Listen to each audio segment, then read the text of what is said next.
17,732 brave souls packed the Barclays Center Tuesday night to watch the Knicks take over the city with a 108-103 come from behind win against the Nets. Let's get the buzz of the city from Hector Beauchamp, co-host of the Knicks Morning Brew.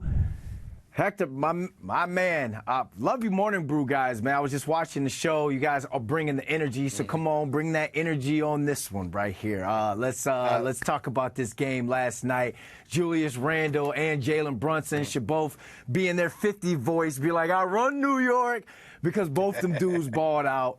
Thoughts on the Knicks comeback win?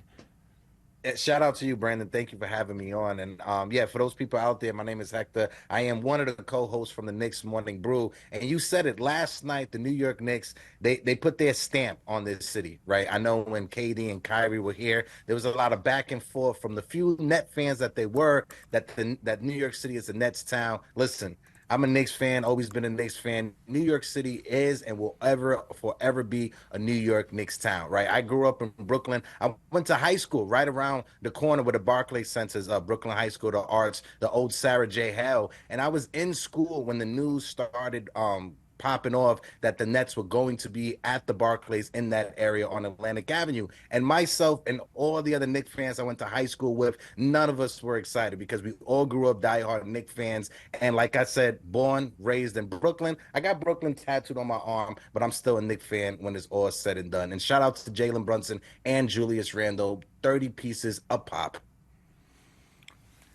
I'm flabbergasted. I have nothing. We could end the interview right there. I felt the energy on that one. But come on, let's get into the game, man. The Nets got outscored 32-18 in the fourth quarter. Knicks last year, if we're talking about the Knicks of last year, they would have lost that game. How the Knicks different this year and being able to close out a win like that?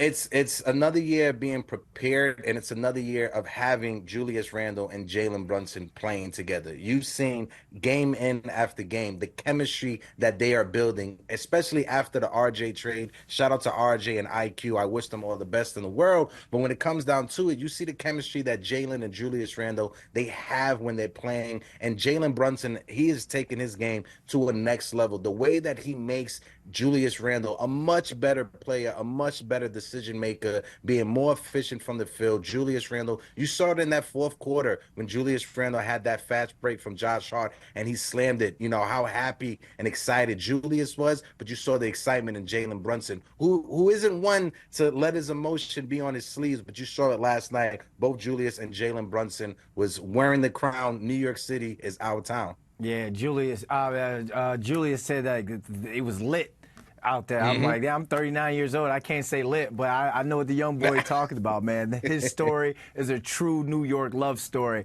I want to get your thoughts on this next one, man, because you can see at the on the ticker at the bottom, Mikal Bridges said post-game that he felt like it was an away game at home. Let's check out the comments.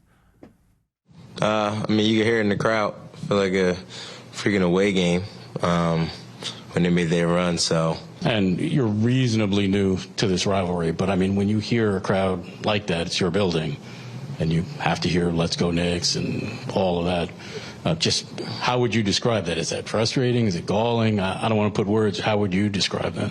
I mean, I feel like any person in here is not fun, and you feel like you're at a away game at home. So that's for probably any person sitting in here, any person alive.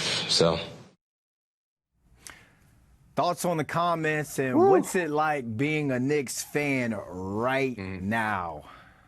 First and foremost, when it comes to Mikal Bridges, he looks defeated. He looked defeated in that post-game press conference. But the excitement it is to be a New York Knicks fan right now, Brandon, like you said, I am on an all-time high right now. We are 27-17. We are not even in the month of February. The New York Knicks, this is not the Knicks that I grew up with. This is not the Jerome James, the Michael Sweetney, the Malik Rose Knicks of yesteryears. This is not those Knicks. This is a different Knicks that we are seeing on the court. The level of consistency that we have gotten since Tom Thibodeau became the head coach, since Leon Rose got in the front office. That's the one thing that us Knicks fans, we have to be grateful for. Normally, after 3 or 4 years, we're firing a head coach, we're getting rid of the GM, we're getting rid of the president. But this is the first time that we could say 4 to 5 years, we have Leon, we have Tom. Let's enjoy what we have, and let's just see where it takes us and how we can get to that next level. Yeah, you talked about Leon and Tom. Jerry Ferrara gave James Dolan love yesterday, man. Yeah. Everybody's getting love around the city. The city is just that much better with Knicks basketball is playing the way that they're playing. Let's go even deeper into this Mikal Bridges thing, man, because he's a former Villanova Wildcat. Josh Hart, another Wildcat, tweeted, "Yo, bro, call me," to him on that after that whole post-game press conference. Should Leon Rose go after Bridges ahead of the trade deadline to bring in another guy for the Villanova Knicks?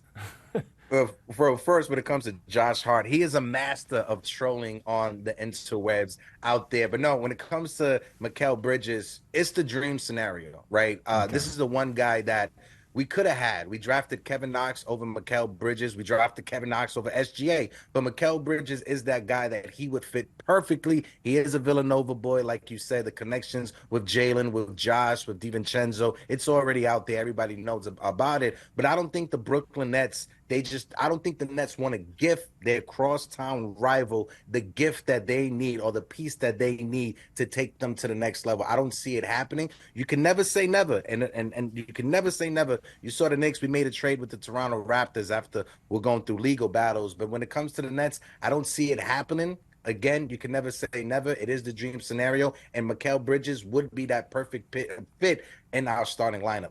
I never say never, and I dream big. If you're Leon Rose, what you throwing them? Because like you said, if I got a lawsuit on you, I'm not doing a trade with someone that has a lawsuit on me, but they still were able to get OG. Mikal Bridges, I get it. Cross-time rival, I get it. Nothing going on well in Brooklyn right now, but cheesesteak and Jay-Z. What would you throw to Sean Marks to bring Mikal Bridges in?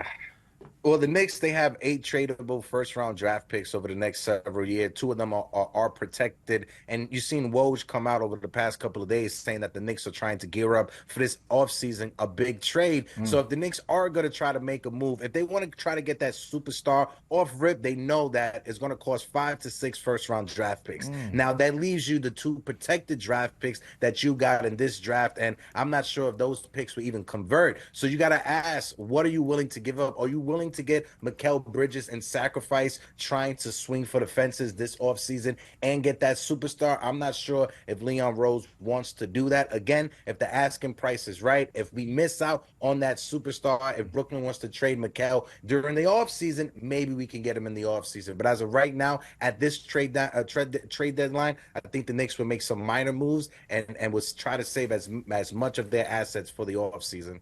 Yeah, 5 to 6 first-round picks. I'm going to have to put that on layaway. I could put some on it, but I can't give it all up at once. You know, KD went for 5. KD went for 5 first-round picks, Brandon. My fault. I apologize for cutting you up. But KD went, and you got to figure that's the asking price for that superstar. Yeah, and you saw how that worked out. So I have to tell the people real quick where they can find you, man, one more time.